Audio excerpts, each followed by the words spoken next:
Eric von Däniken's hypothesis will have an increasing effect on society, science, literature, and art. The search for extraterrestrial intelligence is a concern that affects all of humanity. For me, it's like souvenirs of the past. Some of our human forefathers had contact with extraterrestrials. They were here, they visited us, they were in contact. Something happened in the deep past, and it will happen again in the future.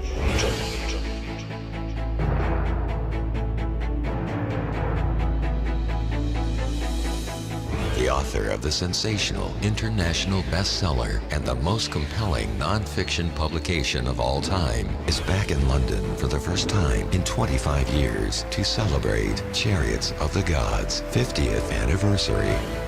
Eric von Däniken Legacy Night. In this 2-hour special, you are invited to share with Eric his most influential discoveries and revelations. Learn about his incredible life journey as an author and researcher.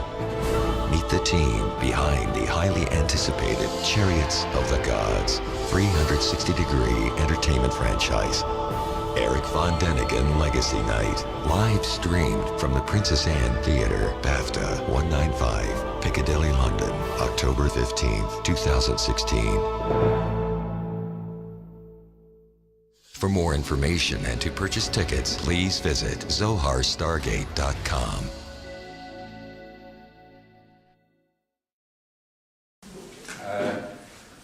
Tonight, of course, it's the Reptilian agenda.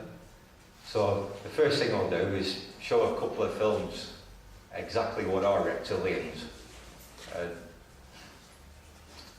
In the second film, the US government, there's a meeting of Congress, and it shows the actual meeting of them talking about the reptilians. Okay.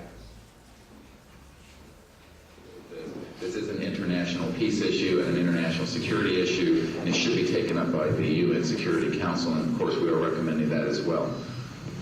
Yes, sir. So I think my question is actually to Clifford Stone. You said that you had seen aliens on a craft that had crashed. I wondered if you could describe what they looked like. I could, but it would probably take a whole lot of time. The reason I state that, when I got out in 1989, we had cataloged 57 different species. You have individuals that look very much like you and myself that could walk among us and you wouldn't even notice the difference, except for some of the things that they might be able to go ahead, even in a dark room, and touch an object and go ahead and identify what color that object might be. They would have a heightened sense of smell, sight, hearing. The situation is that you have various types of what we normally call grays. We didn't call them grays in the military, but you had at least 3 types of the grays. You had some that were much taller than we were. The unique thing that I'd like to point out for the most part is that the entities that we did catalog were in fact humanoid. Now this created a situation where the scientific community was trying to figure out why that would be the case, because you would expect that if life evolved on other planets, that they would take on some type of other being, so to speak, not necessarily look humanoid or be bipedal such as we are. But apparently we got quite a few of the species out there that are humanoid in appearance, and that creates a question that yet has to be answered by science. Yes,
as you can see, that was showing some of the alien types what do visit this planet. This next video was filmed in a meeting in Congress with the US government. They were asked specific questions on the greys, and as you can see what the official response was. Right, James.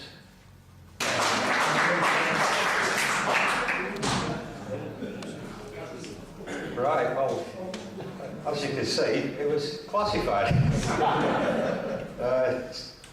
When I first watched that, like you, I laughed my head off, and then I started taking in the seriousness of it and the extent the government goes to cover up.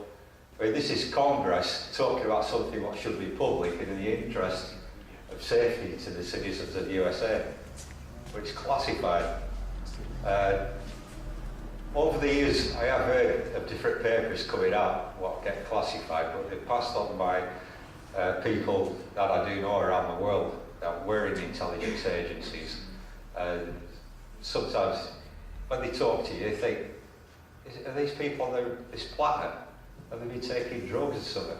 When you get a senator like that stood up, just say classified, you start to believe these people. Anyway, reptilians, how I first got into them was 1979, when I was in the Rhodesian Army. We were on a long-range patrol into Mozambique. I woke one morning and I said to the guy next to me, I said, "Dude, I've had a right weird dream last night." He said, "Yeah, so did I." He said, "Well, I had a dream that we had a firefight with pygmies." He said, "Yeah, so did I." I said, "How can you have the same dream as me?" So we checked for ammunition, and I expended 7 magazines through an FN rifle. Well, straight away I know if you fire magazine after magazine with an FN rifle, after about the 4th magazine, the barrel will overheat and it'll jam. So that puzzled me. Then we talked to a few of the other guys in the patrol. They said, "Yeah, I've had the same dream." Anyway, the dream which we had was, I woke up and this firefight was raging, so being a soldier, you react, and I laid down suppressing fire, and everything was in slow motion. It was like a very yellow glow everywhere, but these pygmies we were shooting at were firing back, and they were firing like pulses of light at us, and the light was about that long going past us. Nobody got injured, and when we discussed this in the morning, I said, "You know, what really happened? Where's our ammunition gone?" We had a look round for spent cartridges. There were none. There was no damage to the bush around us. And we thought, this is really weird. You know, in all, there was probably thousands and thousands of rounds of ammunition laid down with no trace of it ever happening. But the ammunition had gone. When we got back to base at Grand Reef near Reptilian in Rhodesia, we were all called into the CO's office and told never to speak about it again, which I don't know about the other guys, but I never spoke about it until I came back to this country. I met my first wife, and she came home one night and she had the film Close Encounters of a Third Kind. Now, up until that point, if anybody said to me aliens exist, I would have gone, "No, you're a nutter, go away." I didn't believe in anything like that. The only thing I ever watched when I was a kid was Star Trek, and that was as closest I ever got to aliens. But right at the end of Close Encounters, when these aliens walked out of the spaceship, my jaw went to the floor. I was in shock. I was like, that's what we had the firefight with. My ex-wife went, "What are you ranting on about now?" And I went, "You won't believe it, but one night in Mozambique, we had a firefight with beings that looked just like that." So that story, I wanted to know what the answer was. Started buying UFO magazines, started going to the library looking for aliens and stuff. quickly found information on the Greys. I also found out that the Greys kind of work on, or some of the Greys, working hand in hand with some of the Reptilians. And I got more interested in the Reptilians because they seem to be the more dominant ones. And then alarm bells started ringing in my head from when I was a kid, growing up in Rhodesia. I remember chasing the house girl around the house with a chameleon, and she was petrified. And I could never understand why the blacks in Africa were scared of chameleons. And I started to realise, well, it's built within our psyche that we're scared of snakes. You know, if I held the snake up now, I guarantee you some of you would run out the door. But you don't really know why. It's just inbuilt in your psyche. And it's started to read stuff like the Bible. You know, I was brought up a Catholic, and it always says in the Bible that Adam and Eve were in the Garden of Eden, and Eve met the devil, which is referred to often as a serpent. The more research I've done on that, I realised that the devil wasn't a serpent, he was actually a reptilian. Got deeper into ancient texts. If anybody's unaware of it, try and read as much as you can on ancient Sumerian texts. And they talk about a race of aliens called the Anunnaki. They're depicted in some of the writings, and they're depicted in some of the drawings that they've got. The Anunnaki came from a planet called Nibiru, and they came to this planet thousands of years ago. They actually ruled the ancient Sumerians.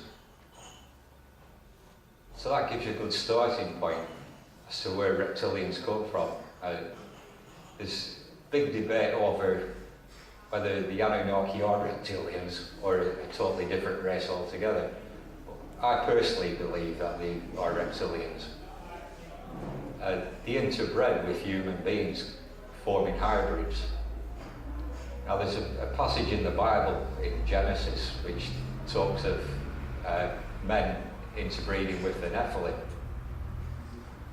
The Nephilim are also reptilians, although in the actual Bible itself, you won't see it referred to as reptilians. If you get copies of like the Book of Enoch, it will refer to either the Elohim, which literally transfers as the gods from the sky, or reptilians. So, well, this is fascinating. Still not answering. Stephen, I can't hear you properly. That noise coming from the canteen. I'm sorry about that. Yeah, we can't get any of that. I'm afraid to say pensioners hall and the pensioners are in the other room, and we just have to go with it, I'm afraid. I'll try to speak up louder, yeah? Turn the microphone up a little bit. Okay. So, what I've discovered through the likes of people like David Icke, they started doing genealogy research as to where these human alien hybrids came from. And they all point to ancient Sumeria. There were ruling families in Sumeria. And these bloodlines came into Europe, and then from Europe across the world. One of the families that we all know of is the royal family, the Windsors. They have this reptilian DNA in them. If you log on to Lawrence Gardner, he's the, he's Sir Lawrence Gardner. He's head of the Windsor's genealogy. It's in public eye where you can trace the family of the Windsors, and it goes right the way back into ancient Sumeria. Other ruling families, Rothschilds, Rockefellers, both of them say we're Jewish. In actual fact, they're not Jewish. They originated in Georgia. They go under the pseudonym of Jewish. For much of a better word, they're Zionists. Zionists and Jews are totally different. By speaking out about this, a lot of the Zionists will say you're anti-Semitic. Well, I don't give a damn, because I'm a human being. If you want to make yourself elite and say we are Zionists or we are Jews, then go ahead and do it. But I'm a human being. If you can't get along with another human being, then sod off. Of course, the rest is history. You've still got the Jews treating the Palestinians like shit. They're doing so today. A couple of years ago, they bombed the hell out of Gaza. Who controls the media? But the Zionists control it. And that's why you don't hear much of the truth. A close friend of mine is Palestinian, so I get to hear what's going on in Gaza. When he was younger, he was active in the political wing of the PLO.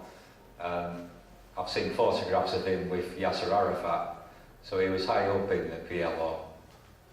A couple of friends I've had over the years who were mercenaries actually fought for the PLO, so I get to hear a lot of how the Jews treat the Palestinians. When I hear a Jew go on about the Holocaust, I just laugh at. What happened to you is nothing what you're doing to the Palestinians now. Thank you.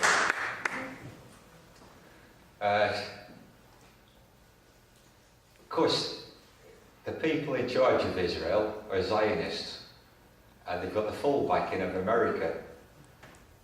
The ruling parties or the ruling families in America are all reptilian bloodlines.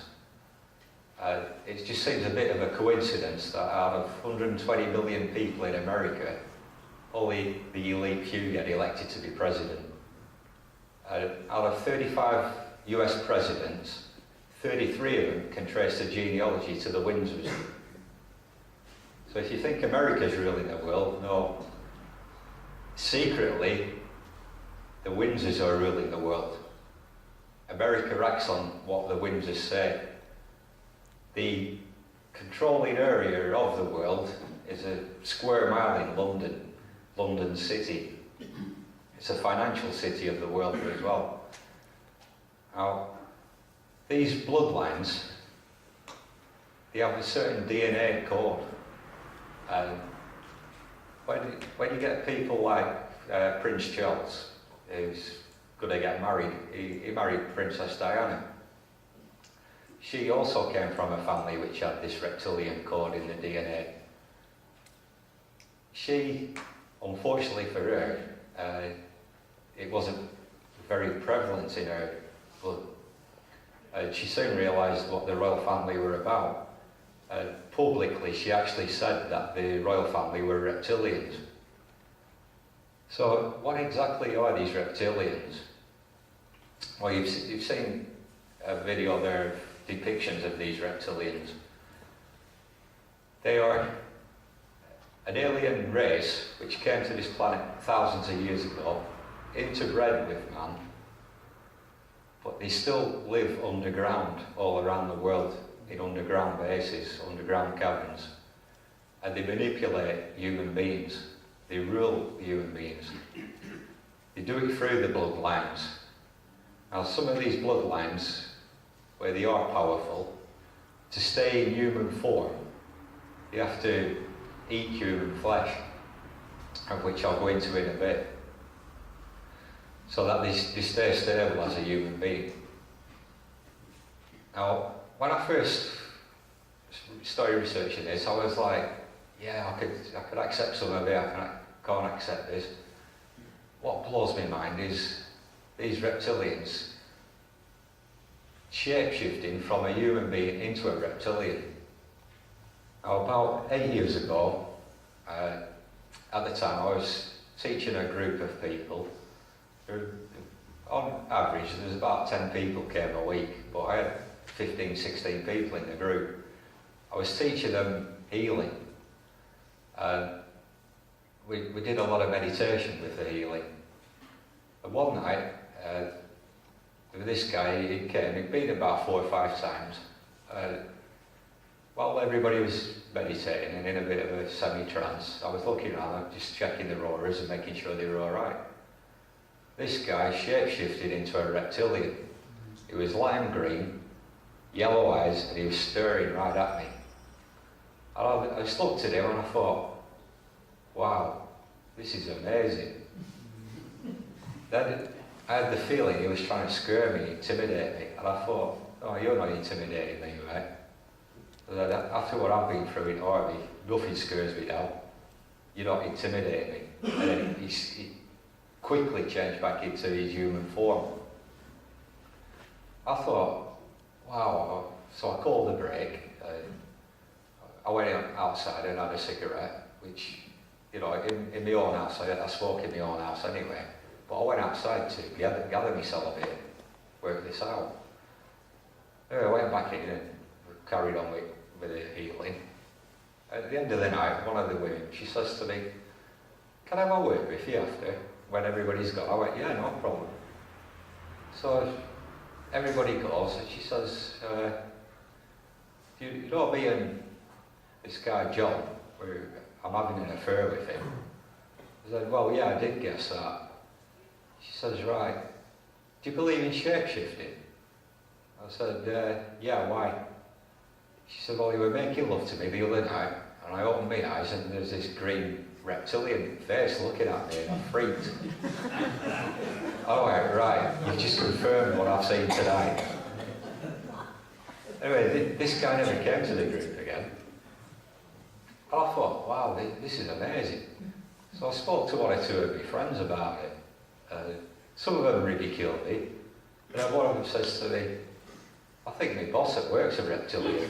I went, why do you say that? He says, well, you know me, I'm like you. I don't like being told what to do, so I wind him up on purpose. When he gets wound up, he goes purple, and then his face changes and his eyes go to slits, and they blink sideways. I said, is that reptilian? I went, I want to meet this guy. So a few weeks later, I did meet him. I went into where my mate Steve was working, and sure enough, Steve said to his boss, he said, hey, come over here. And he went, what? He started swearing at him, and he went, why are you doing that? He said, I want to wind you up. He started prodding him in the chest. Anyway, he started getting wound up. And I kid you not, the guy grew about 4 inches in height, and then he started changing. His neck started going green. And I straight away to him, I said, do you realise you're a reptilian? And from being very irate, he went, like that, normal, and walked away. So Steve says, I think you've hit the nail on the head there. Anyway, later on in the day, Steve rings me up and he says, I went in the office and I cornered him.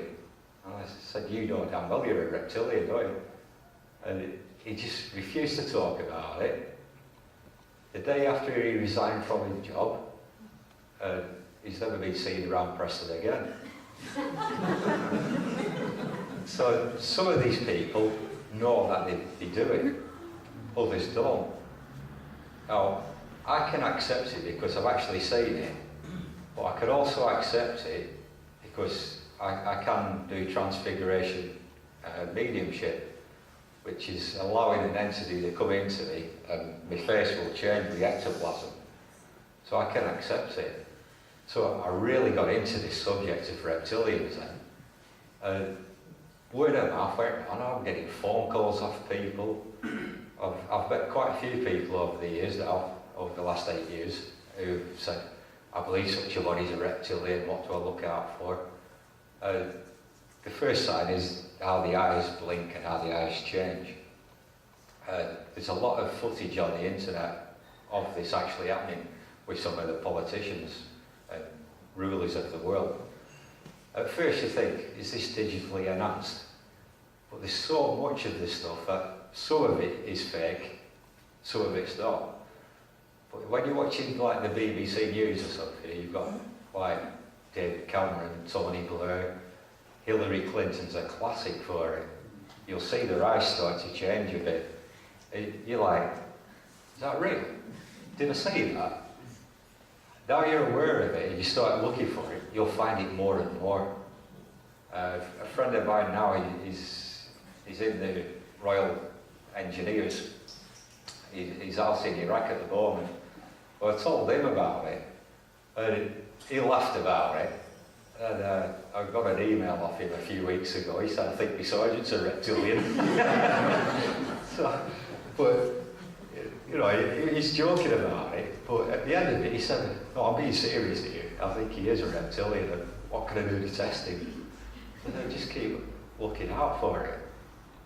So the other thing to look out for, I believe part of the code in genetic code in people who have OCD comes from the reptilian DNA.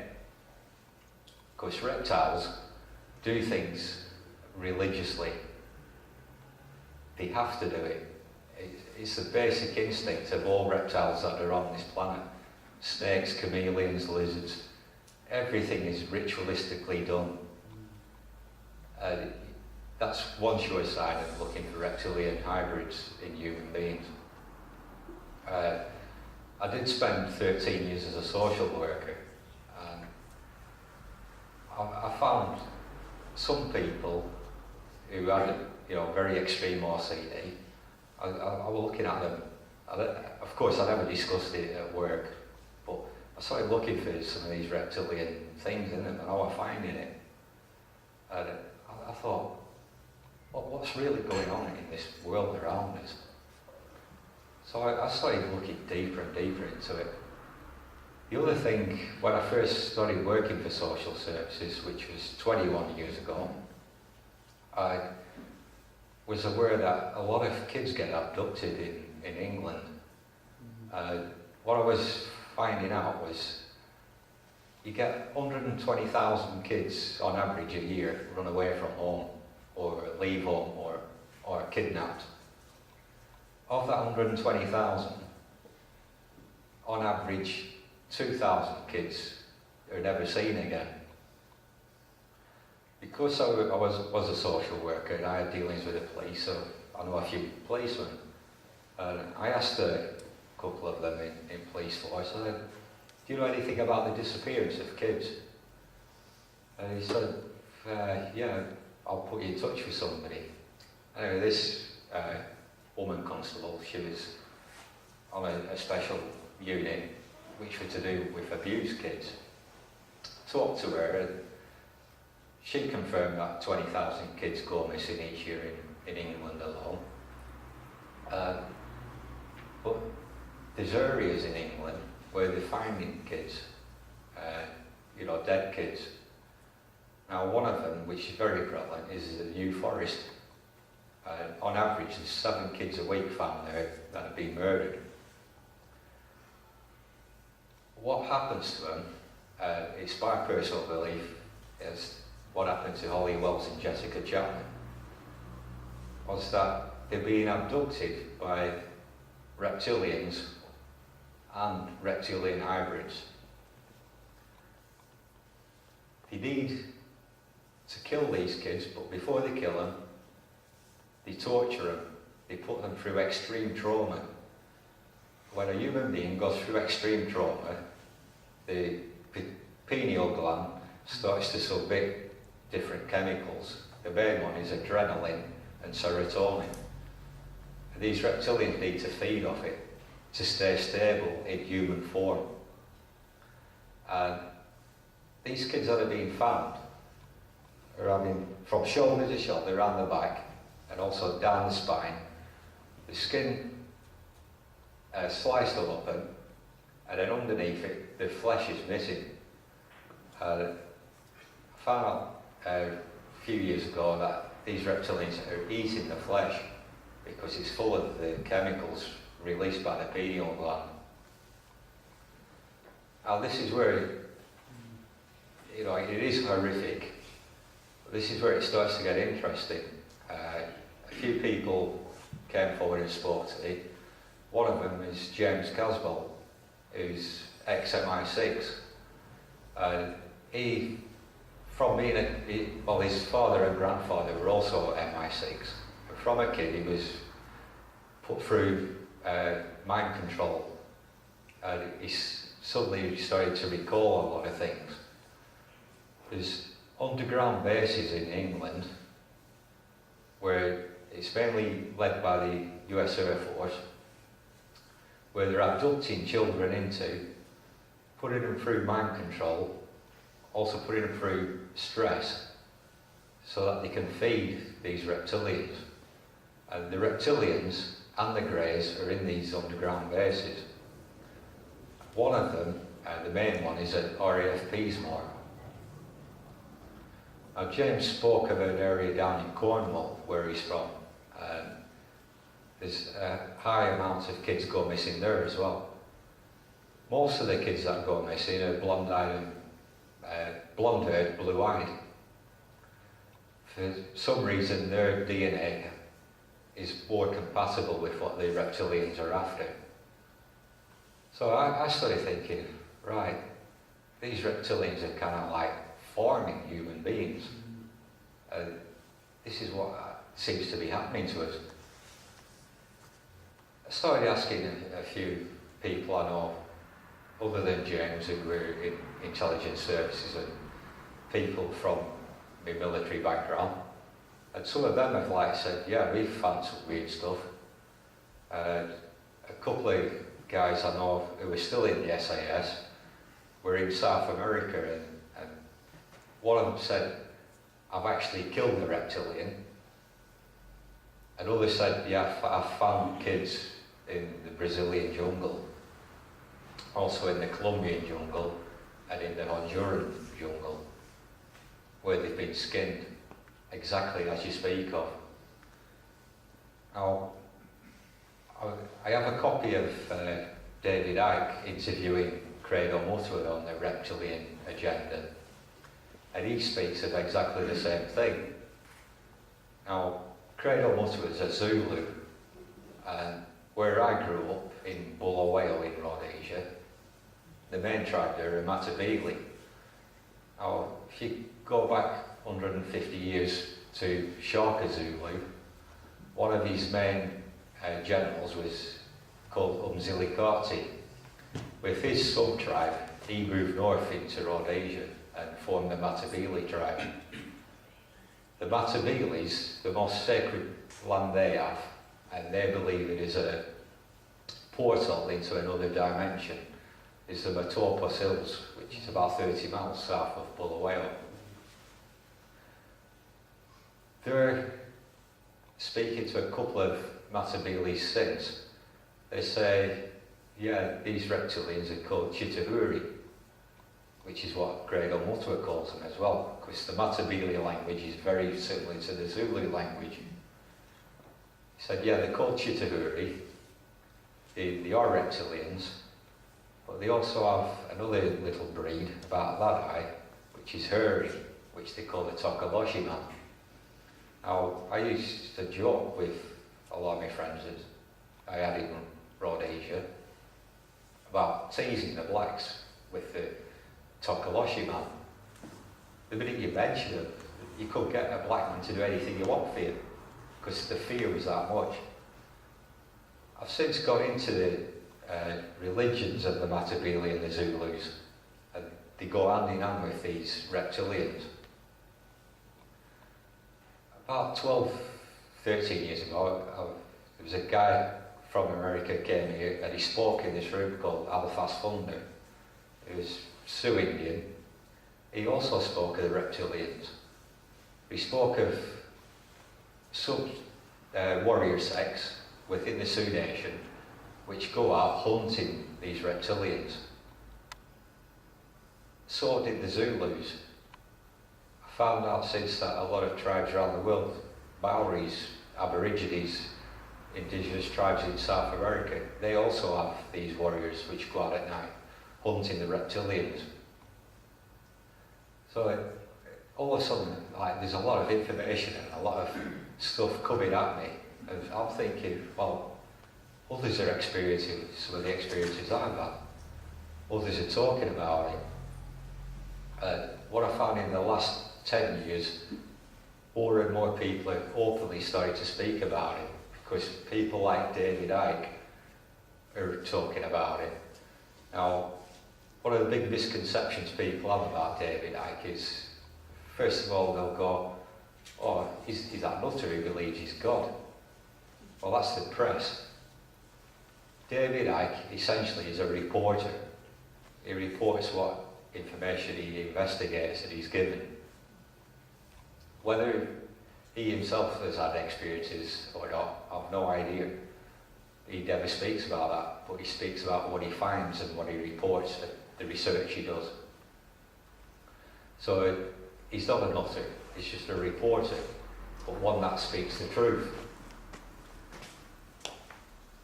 Which comes now to this next video which James is going to put on.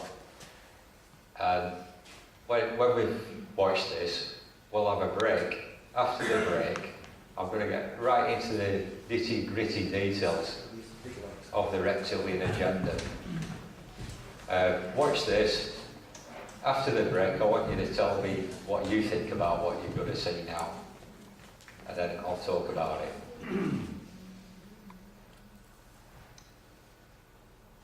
The BBC would like to apologise unreservedly for any offence that may have been caused by the television programme Louis Theroux Meets David Icke. Having received hundreds of complaints from the viewing public, but far more importantly, a single complaint from Her Majesty the Queen, the BBC would like to express its profound sorrow and deep regret for any form of distress that Mr. Icke's opinions may have caused Her Majesty.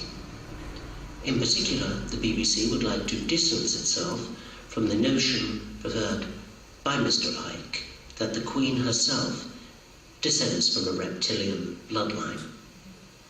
The BBC would also like to point out that opinions aired by Mr. Icke regarding the Duke of Edinburgh's reported desire to return as an airborne virus, wiping out 80% of humanity, was indeed presented entirely out of context, and thus caused acute distress to the royal family. Again, the BBC would like to apologise to Her Majesty, Queen Elizabeth, and to her family, courtiers, handmaidens, and of course her adoring subjects worldwide. The BBC would also like to assure Queen Helen that the programme has now been destroyed and will never be shown again. Finally, the BBC would like to express deep and profound regret to anyone who finds offence within the context of any programme associated with or commissioned by the BBC. The BBC would never wish to cause offence to anyone, be they pauper or Queen of Great Britain. For a full copy of this apology, please visit www.apologytothequeen.com. Well, next on BBC One, it's EastEnders. Meanwhile, on BBC Three, there's another chance to see Fuck Off, I'm a Midget.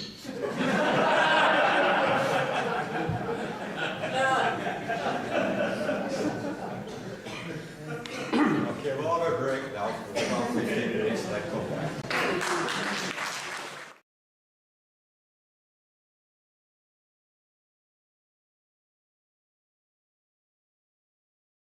Ladies and gentlemen, part two, Frank Willis, thank you.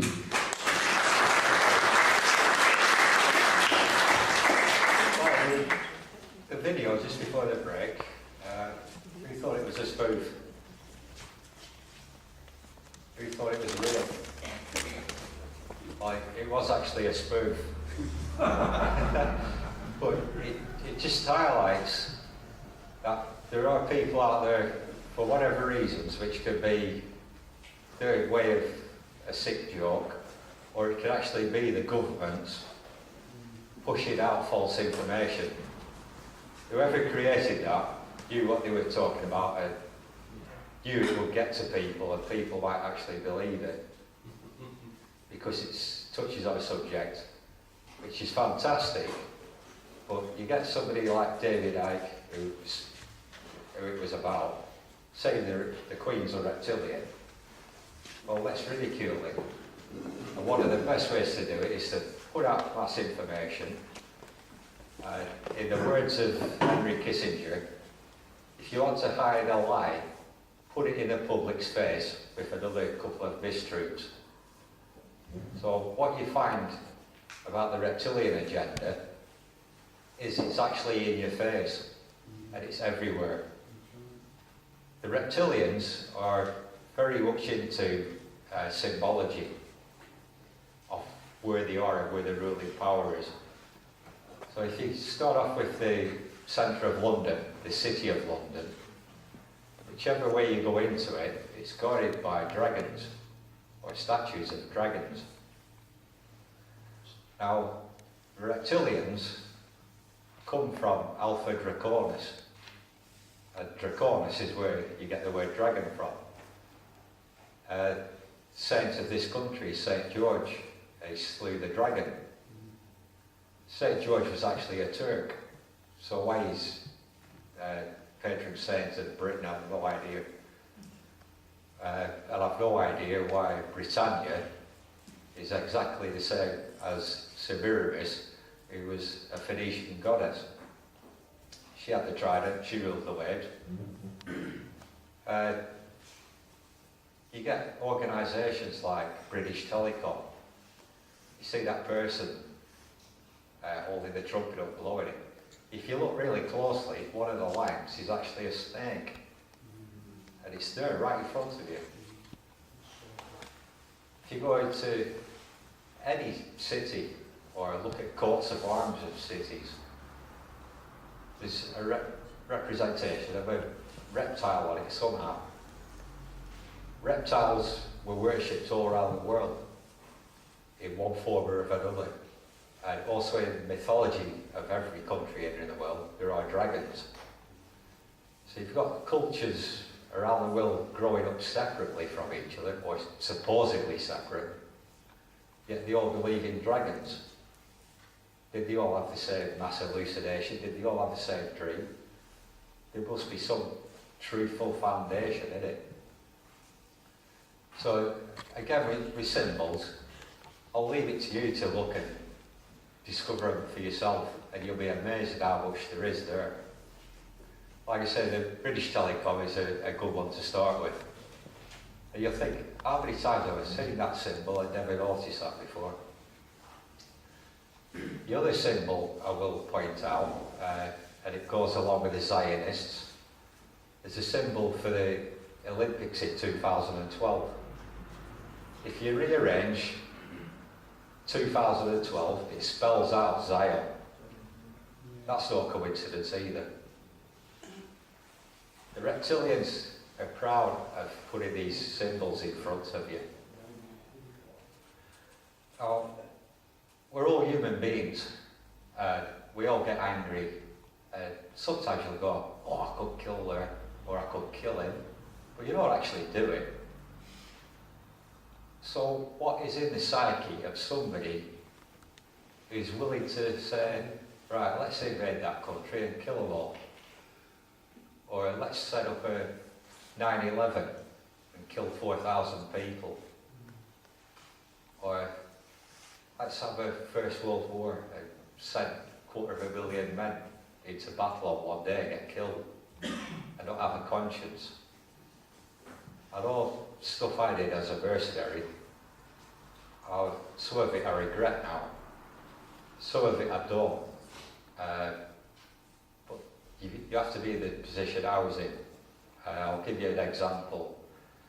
We dropped in by helicopter into a farm in Rhodesia on the eastern border. Terrorists, probably about half an hour before we got there, had just left.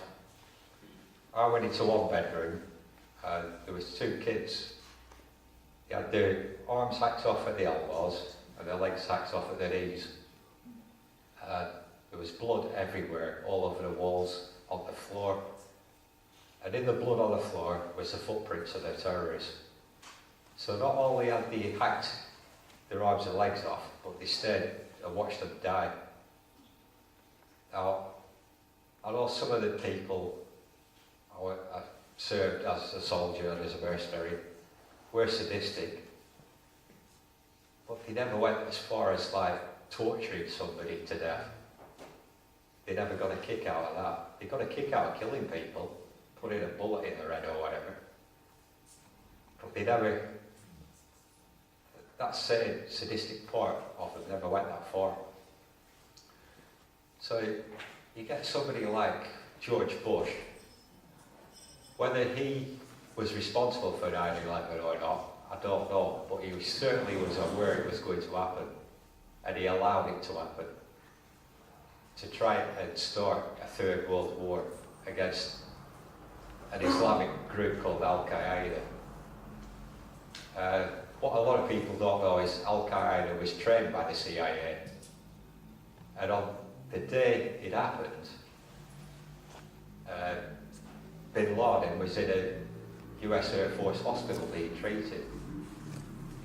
Since then, twice he's been in the crosshairs of SAS troopers in Afghanistan and India and Pakistan, and the Americans have told them to back down. They don't want him dead for some reason, yet he's supposed to be the devil. The Americans and Tony Blair said that Saddam Hussein was the devil, and that he was evil, that he had weapons of mass destruction. He sent a lot of young lads to war to kill not just thousands but millions of Iraqis. In our lifetime, we'll never know the full extent of the truth of what happened in Iraq. But I will tell you that any Iraqi family who had a personal computer at home, the Americans class that as a communications centre and bombed the hell out of it. Nearly 1 million Iraqi kids died when America and its allies invaded Iraq. The real reason, of course, behind it was oil. Then you've got somebody like in my country called Mugabe, who's killing millions of people. These people in power don't want to know. There's nothing in it for them yet. So I asked myself, what kind of people are these that will commit people to war?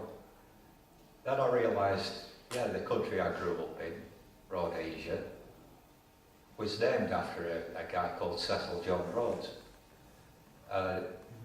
What he did, he went into Rhodesia and said to the two main tribes, the Mashonas and the Matabele, hey, the Matabele are going to attack you, or hey, the Mashonas are going to attack you, we'll protect you. Started animosity between them, where they went to war and they're killing each other. That's mainly what it's about now. Mugabe is Mashona, around Bulawayo, most of Western Rhodesia, or Zimbabwe as it is now, are Matabele. And the Matabele had been exterminated. And the Western world just sits back and lets it happen, and they know it's happening. I still have friends who were there. The internet's a wonderful thing where you can get free information, and they're telling me some of the stuff what's going on there. And yeah, I can believe it because of the experiences I had when I was in the army. What I discovered with the Reptilians, this came through Cecil Rhodes, where he got one to play against the other. Our Rhodes was reptilian bloodline. His genealogy could be traced with the Windsors. And incidentally, before I go any further, I was told outside that Lawrence Gardner died last week. So who will replace him, I don't know. But rest in peace, Lawrence Gardner. He was probably unaware of the true extent of what the Windsors are up to, but he knew the genealogy and he made it public. Right, so you've got major player like Rhodes, who got these two tribes to fight each other, got them to pay him. He extracted the wealth of Rhodesia out, and of course he formed the De Beers Mining Company. The most famous diamond mine is at Kimberley in South Africa. He did the same in South Africa. under the premise of the British Empire. These people get a kick out of dividing people to fight against each other. This has been going on for thousands of years, and it's going on now. I mean, the two major players in the world now are Christians and Islam. So it's divide and rule all the time. And it's one way to control you. My mother came from Northern Ireland. She left before I was born because she didn't like the division that started to happen between the Protestants and Catholics. And again, I realised with Northern Ireland, you've got the elite few running the place, or get the Catholics and Protestants to hate each other and fight against each other and kill each other. And it's a way of controlling that country or that state. And this is what's happening in the world today. You've got world leaders who have a secret agenda, who are all reptilian bloodlines, controlling the masses. And they'll create wars, they'll create scenarios where they'll get people's backs up and they'll go, oh, let's go to war. I mean, it's common knowledge now that Adolf Hitler was financed by the Rothschilds. So the Zionists were paying Hitler to exterminate all the Jews and create a war throughout Europe. I read a few weeks ago, this is the ironic bit with Adolf Hitler, DNA has now proved that he might be a member of the Rothschilds. So he had Zionist blood in him. So there's a bit of irony there. Hitler, if you know anything about the Nazi Party, was very based on satanic ritual. A lot of the symbols is satanic, and they practiced satanic rituals. Everything they did went along with the alignment of the stars, with astrology, with energies that float around the world. And they moved with it, they used it to their advantage. They also thrived off exterminating people like the Jews, people with learning disabilities, the gypsies. It's estimated they eradicated 11 million people in a period of 6 years. What's little known is that the West, or under the premise of Christianity, were responsible for the extermination of 50 million American Indians over a period of 10 years. Now, when I was in Colombia working for Pablo Escobar, I was present to officials from the Vatican buying cocaine. That blew me away, being brought up a Catholic. But then, if you go into the history of the Vatican, they're responsible for millions of deaths throughout Europe. It was easy for them to say, oh, that person's a witch, or that person's a heretic. And a damn good example of that is they eradicated the Knights Templars on Friday the 13th. And that's why Friday the 13th is supposed to be unlucky now. You go back to the Olympic Games. I forget what the day is called when the games end, but it's very significant number, and very significant astrology-wise, so that it can help these people further their agenda, or help the reptilians to further the agenda. If you think you live in a democratic country, think again. Because whoever you vote in is acting under orders anyway. This was highlighted about 15 years ago. There was a guy, I forget his name now, he was investigating the Bilderberg group. They were meeting at a secret location in Switzerland. And how he decided that the Bilderberg group was meeting at this hotel was the hotel was closed for a week for repairs, and it was the only hotel in Switzerland that was closed. He set up cameras there, and on the first day there was coach after coach went into this hotel. And some of the people that were on the coach were Norman Tebbit, Margaret Thatcher, Prince Charles, and Dennis Ely. Now, a few weeks after that, he managed to secure an interview with Dennis Ely. The interview was going okay for about 10 minutes, and then he said, "What do you know of the Bilderberg Group?" Dennis Ely said, "Turn that camera off now." And he went, "Why?" He said, "Listen, son, if you want to have a job tomorrow, turn that camera off now." And he goes, "Are you threatening me?" He says, "You don't know how this world runs, turn that camera off." And it's now public, that film. The Bilderberg Group are a group of politicians and businessmen and bankers. By bankers, I mean Rothschilds, Rockefellers and JP Morgan groups, who form policies for the rest of us to obey. So it doesn't matter who you vote in, that hidden agenda is there. A good example of that is the Labour Party said before they'd get in with Tony Blair, they'd legalise cannabis. They got in, downgraded it to grade C, so it decriminalised it in a way. A few years later, they decided, no, the hidden agenda is we can't legalise it, so we'll put it back up to a Class B, instantly turning at least 20 million people in this country into criminals.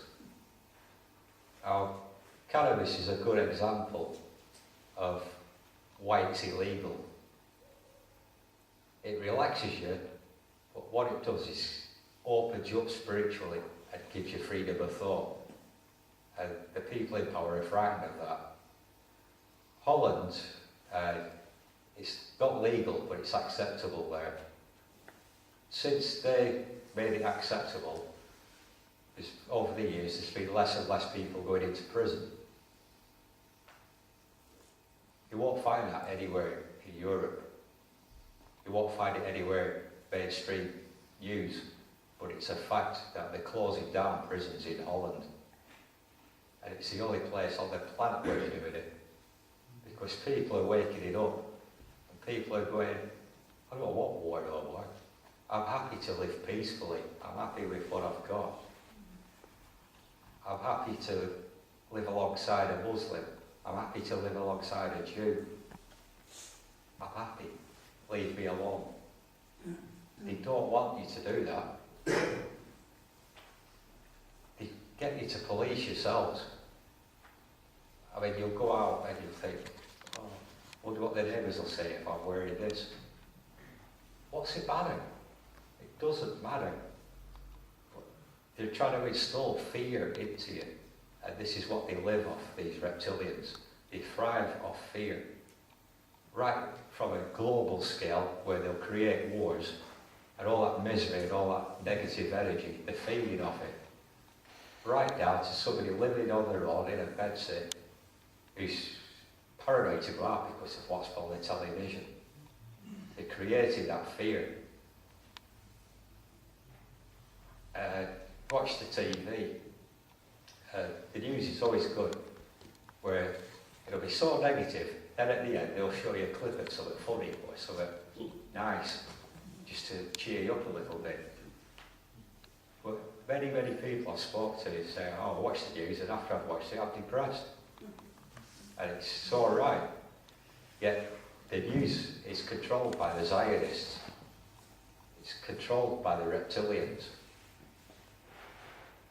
Very rare you get reporters like David Icke who will speak out. Now, I personally know a reporter who was present at Stonehenge when Margaret Thatcher sent the police in. He said that the New Age travellers were rioting. The truth was that they were all asleep in the caravans, tents. The police went in, beat them up and smashed up their homes. It wasn't reported that way. Thatcher controlled how it was reported. She slapped a D notice on any reports that were different from the norm. The Falklands War, officially there's about 360 people died in that war. sat together talking to ex-soldiers and talking to British Legion. There was more like 2,000 soldiers down there, but it wasn't reported. What was reported was, here you go, that's the official version, report on that. They did it with the Gulf War, and they're still doing it now with Afghanistan and Iraq. They don't want you to know the truth. They only want you to know what they want you to know. So the minute you start questioning it, they brand you as an outsider. They'll brand you as a nutter. They'll brand you as an anarchist. But all you're doing is wanting to find out what the truth is. Or you get people like James Casbolt, who left MI6 and thought, oh, I'm going to blow the whistle on this because of what's happening to humanity. Where there are these underground bases in England, but they're also around the world. You all know of Area 51, S4. You've probably heard of Pine Gap in Australia. These are true underground bases.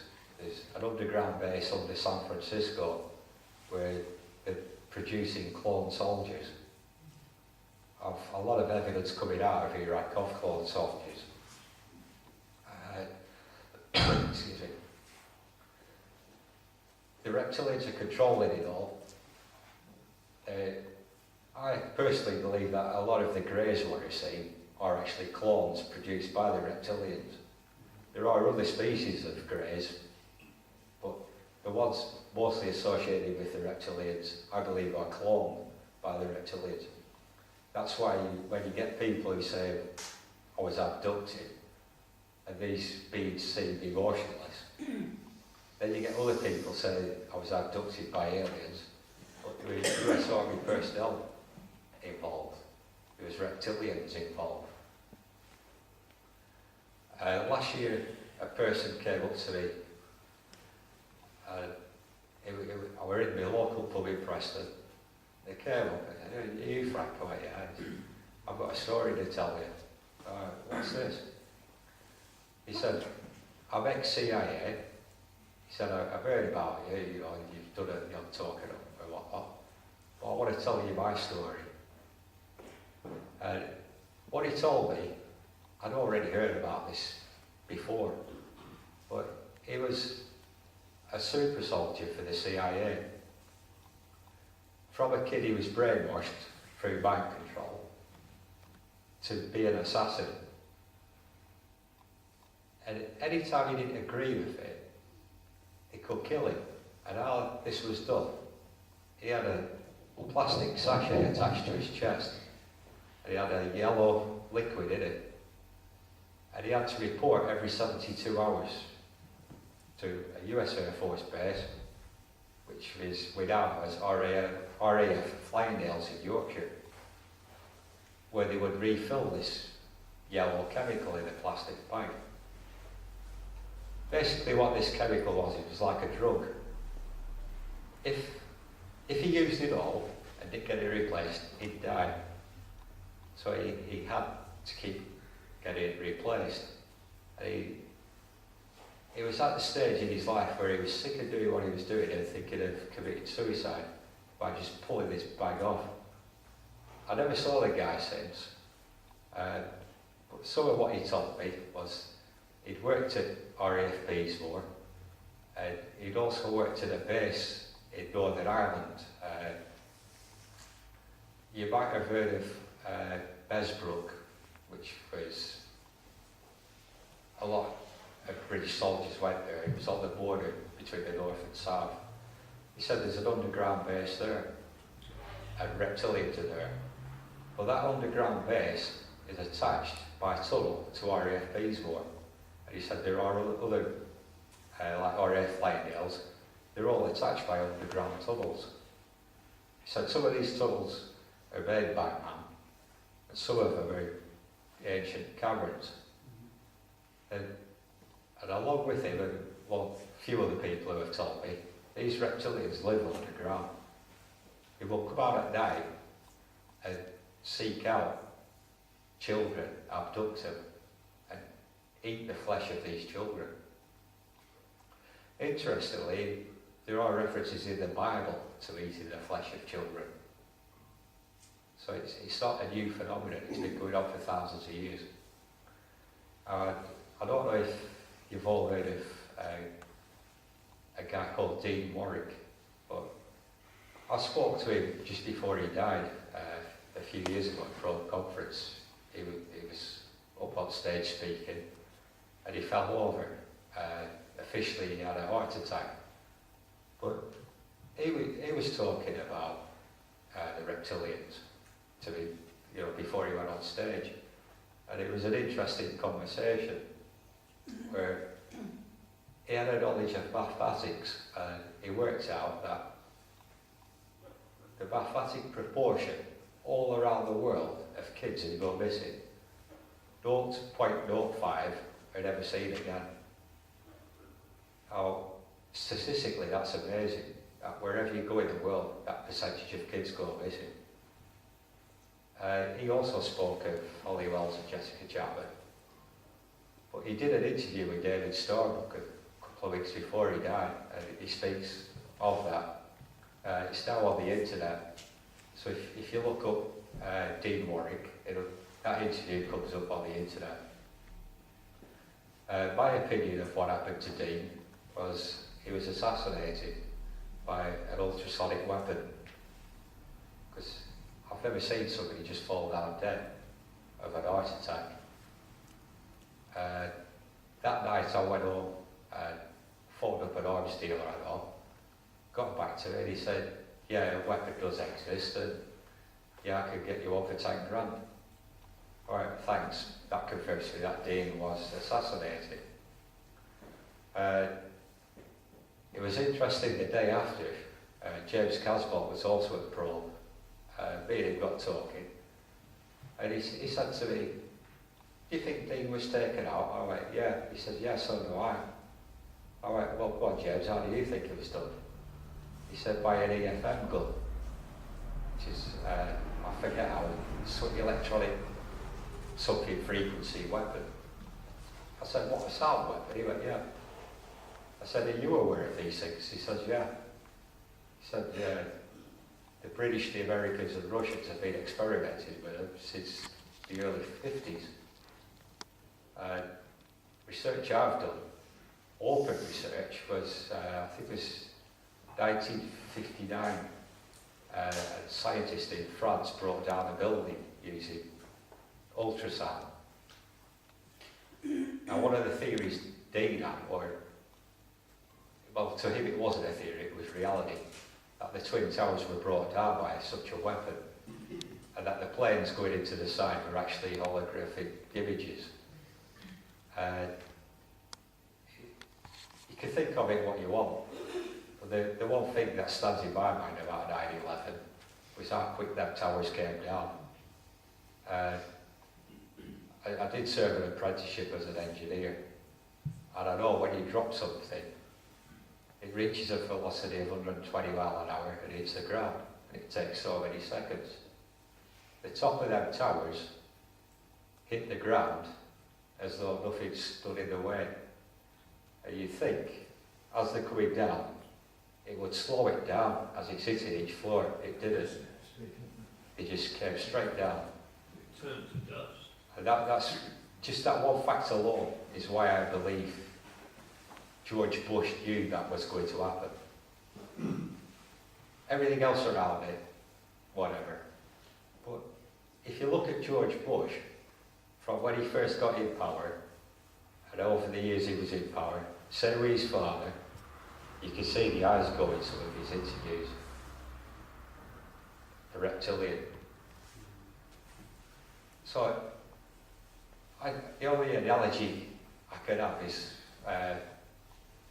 when I was growing up in Africa, watching snakes or lizards hunt their prey.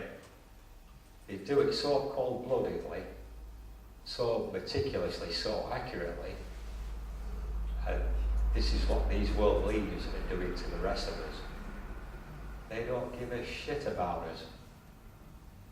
So when you hear of like what the Israelis or the Zionists they do to the Palestinians, and apply the reptilian factor to it, it just makes sense.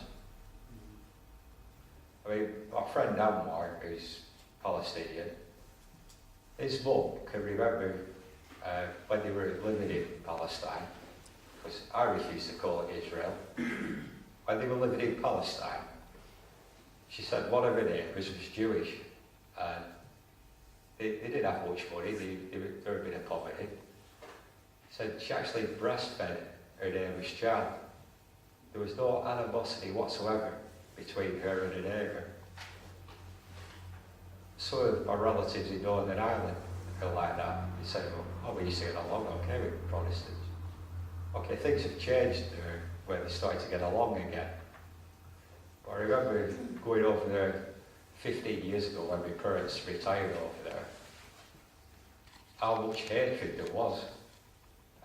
Of like watching the main street down the village of Catholic community on one side and Protestant community on the other, spending a Friday night sat in the cars staring at each other. They were seeing signs up in the windows, no Catholics allowed. And I thought, hang on, I've seen South Africa under apartheid, it's never been as bad as this.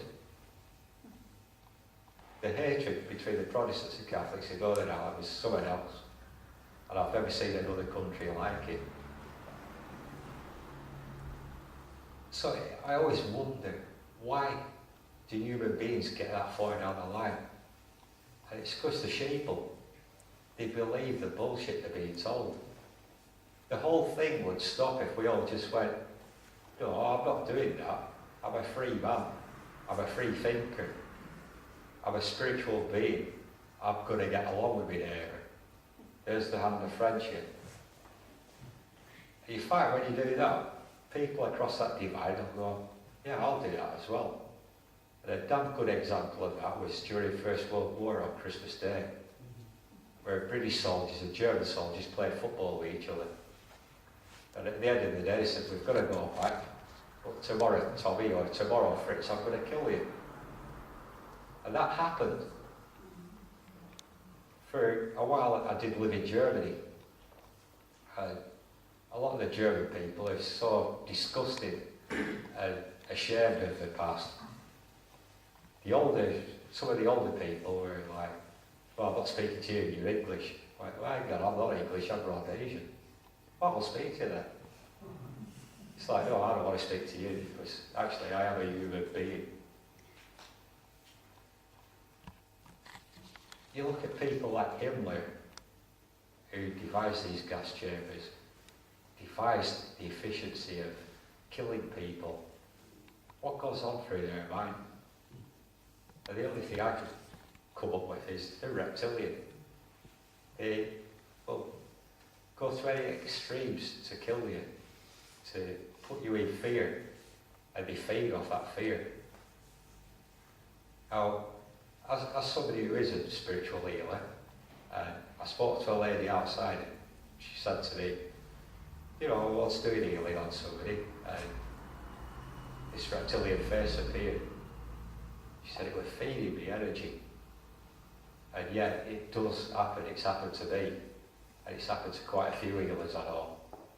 And it's happened to quite a few people I know, where they say, such a buzzing person, but I'm around them for 5 minutes and I'm so depressed, I'm so drained of energy. And I'll go, well, see if they're a reptilian.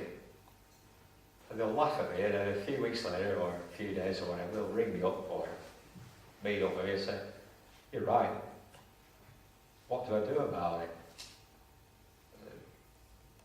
As an individual, there's not a lot you can do other than do not fear them. Don't believe everything you're told in the news. Wake your mind up and decide for yourself what's really going on in the world. But above all, don't fear them.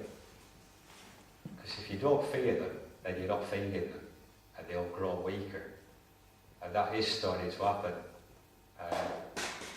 There's areas now around England, and certainly in America, where people are starting to wake up to this fact that the reptilians exist. don't fear them, and are going against what the governments are telling them and saying, no, we're not having this no more. And all of a sudden things are starting to come to a halt. Now can you imagine it if, like, build up to the Gulf War, every British soldier said, no, it's an unjust war, we're not going to war, fighting your bloody self. It wouldn't have happened. And what I've discovered, a lot of the soldiers that were there during the war didn't want to be there. And I said to them, well, why don't you just stand up and say, I don't want to be there? Be a conscientious objector. Oh no, and I got in a lot of trouble. All right, well, that's the fear. They're not going to kill you. They might put you in prison, or they might make you out to be not a hero. You're like, well, yeah, you're right, but I was scared of that. Right, what are you more scared of, that or being shot at? And they'll say, well, after I have been shot at, yeah, I'm more scared of being shot at, so I wish I'd have done it. So there are members of the armed forces that are waking up to this. Certainly Dave, my friend, he is. Last time I saw him, it was a few months ago when he was on leave. We had a good old chat, and he said, if there's another war like Iraq, he said, I won't go to it. I went, why? He said, it was all over oil. I'm not fighting for oil. He said, if it was somebody like Hitler who's going to invade me, then I'll fight. I said, well, at least you started to change. You started to wake up a bit. And he went, damn right I am. And he said, I've been telling all my mates as well. He said, some of the videos, like DVDs I've got off you, said I showed them all to my mates. And they're all going, wow, I never thought of it like that. His sergeant went into Bill at one night and said, what are you watching? So it's this guy here, Frank, you know, he's a friend of mine. He sat down and after about 10 minutes he said, well, this guy's too far out there. He said, you soldiers. And then Dave said, oh, Frank wasn't a soldier, he was a mercenary. He was in the Rhodesian army, he was in the South African army, he saw a bit. And he went, right, well, I have respect for him. Let's watch this from the beginning. At the end of it, he said, wow, I agree with you. He then borrowed that DVD and showed him at Sergeant's Mess one night, and they were all sat there with their mouths open. So it has that ripple effect.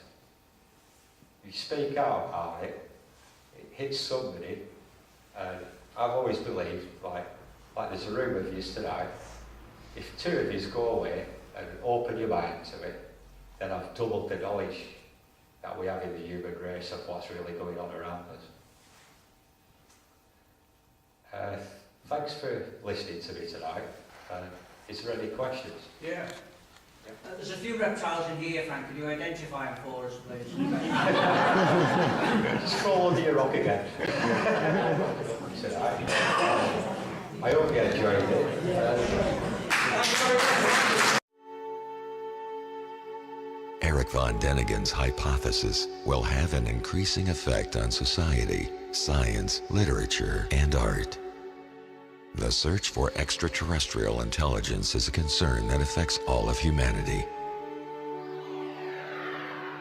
For me, it's like souvenirs of the past. Some of our human forefathers had contact with extraterrestrials. They were here, they visited us, they were in contact. Something happened in the deep past and it will happen again in the future.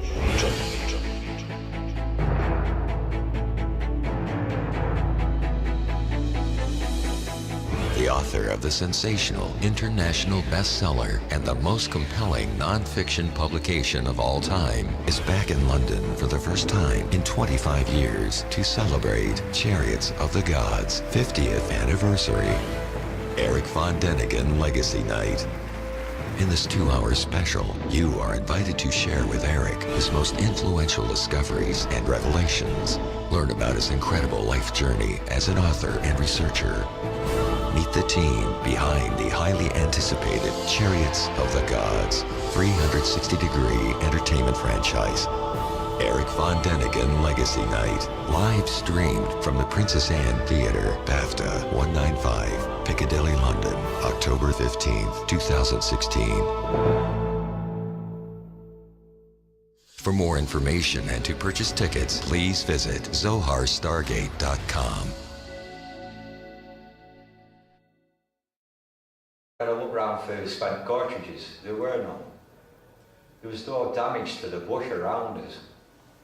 And we thought, this is really weird. You know, in all, there was probably thousands and thousands of rounds of ammunition laid down with no trace of it ever happening. But the ammunition had gone.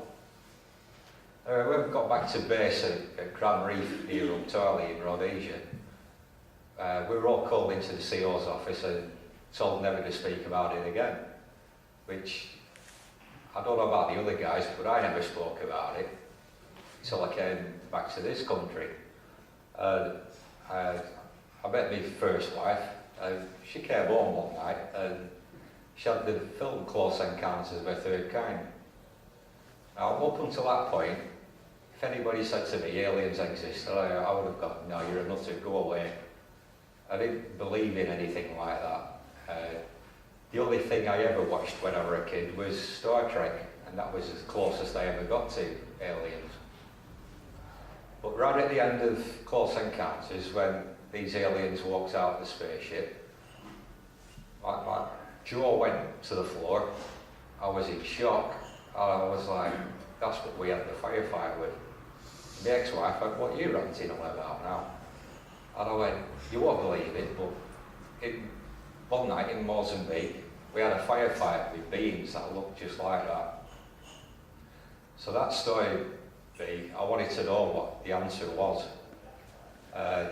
Started buying UFO magazines, started going to the library looking for aliens and stuff. Quickly found information on the Greys. I also found out that the Greys kind of work on, or some of the Greys, working hand in hand with some of the Reptilians. And I got more interested in the Reptilians because they seem to be the more dominant ones. And then alarm bells started ringing in my head from when I was a kid, growing up in Rhodesia. I remember chasing the house girl around the house with a chameleon, and she was petrified. And I could never understand why the blacks in Africa were scared of chameleons. And I started to realise, well, it's built within our psyche that we're scared of snakes. You know, if I held the snake up now, I guarantee you some of you would run out the door. But you don't really know why. It's just inbuilt in your psyche. And it's started to read stuff like the Bible. You know, I was brought up a Catholic, and it always says in the Bible. Eric Von Däniken's hypothesis will have an increasing effect on society, science, literature, and art. The search for extraterrestrial intelligence is a concern that affects all of humanity. For me, it's like souvenirs of the past. Some of our human forefathers had contact with extraterrestrials. They were here, they visited us, they were in contact. Something happened in the deep past, and it will happen again in the future.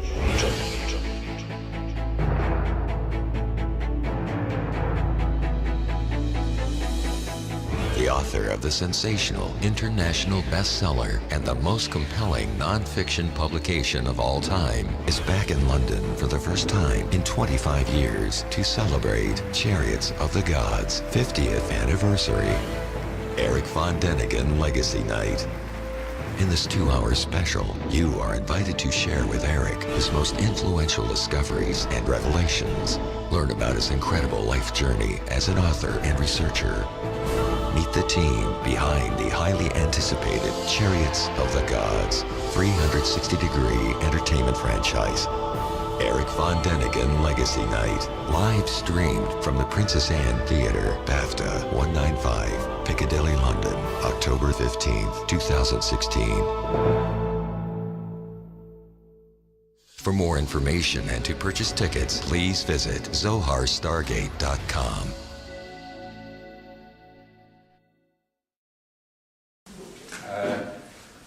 Tonight, of course, it's the Reptilian agenda. So the first thing I'll do is show a couple of films exactly what are reptilians. In the second film, the US government, there's a meeting of Congress and it shows the actual meeting of them talking about the reptilians. Okay. This is an international peace issue and an international security issue, and it should be taken up by the UN Security Council, and of course we are recommending that as well. Yes, sir. So I think my question is actually to Clifford Stone. You said that you had seen aliens on a craft that had crashed. I wondered if you could describe what they looked like.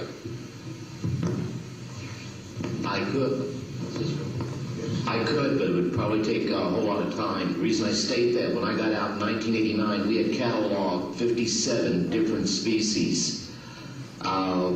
You have individuals that look very much like you and myself that could walk among us and you wouldn't even notice the difference, except for some of the things that they might be able to go ahead, even in a dark room, and touch an object and go ahead and identify what color that object might be. They would have a heightened sense of smell, sight, hearing. The situation is that you have various types of what we normally call grays. We didn't call them grays in the military, but you had at least 3 types of the grays. You had some that were much taller than we were. The unique thing that I'd like to point out for the most part is that the entities that we did catalog were in fact humanoid. Now this created a situation where the scientific community was trying to figure out why that would be the case, because you would expect that if life evolved on other planets, that they would take on some type of other being, so to speak, not necessarily look humanoid or be bipedal such as we are. But apparently we got quite a few of the species out there that are humanoid in appearance. And that creates a question that yet has to be answered by science. Yes,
As you can see, that was showing some of the alien types what do visit this planet. This next video was filmed in a meeting in Congress with the US government.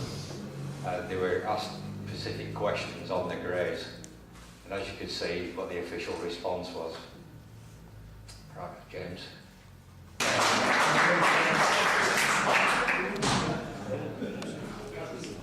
Right, well, as you can see, it was classified. When I first watched that, like you, I laughed my head off, and then I started taking in the seriousness of it and the extent the government goes to cover up. I mean, this is Congress talking about something what should be public and in the interest of safety to the citizens of the USA. but it's classified.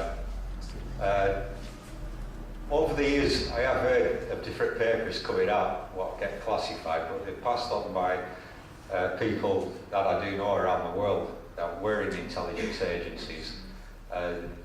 Sometimes when they talk to you, they think, are these people on this planet? Have they been taking drugs or something? When you get a senator like that stood up, just say classified, you start to believe these people. Anyway, reptilians, how I first got into them was 1979, when I was in the Rhodesian Army. We were on a long-range patrol into Mozambique. I woke one morning and I said to the guy next to me, I said, "You know, I've had a right weird dream last night." He said, "Yeah, so did I." He said, "Well, I had a dream that we had a firefight with pygmies." He said, "Yeah, so did I." I said, "How can you have the same dream as me?" So we checked for ammunition, and I expended 7 magazines through an FN rifle.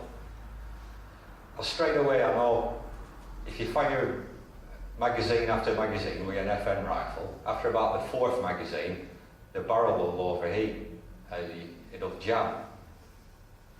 So that puzzled me. Then we talked to a few of the other guys in the patrol. They said, "Yeah, I've had the same dream." Anyway, the dream which we had was, I woke up, this firefight was raging, so being a soldier, you react. I laid down suppressing fire, and everything was in slow motion. It was like a very yellow glow everywhere.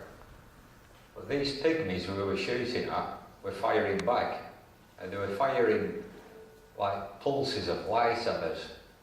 The light was about that long, going past us. Nobody got injured. When we discussed this in the morning, I said, "You know, what really happened? Where's our ammunition gone?" Well, Adam and Eve were in the Garden of Eden, and Eve met the devil, which is referred to often as a serpent. The more research I've done on that, I realised that the devil wasn't a serpent, he was actually a reptilian. Got deeper into ancient texts. If anybody's unaware of it, try and read as much as you can on ancient Sumerian texts. And they talk about a race of aliens called the Anunnaki. They're depicted in some of the writings, and they're depicted in some of the drawings that they've got.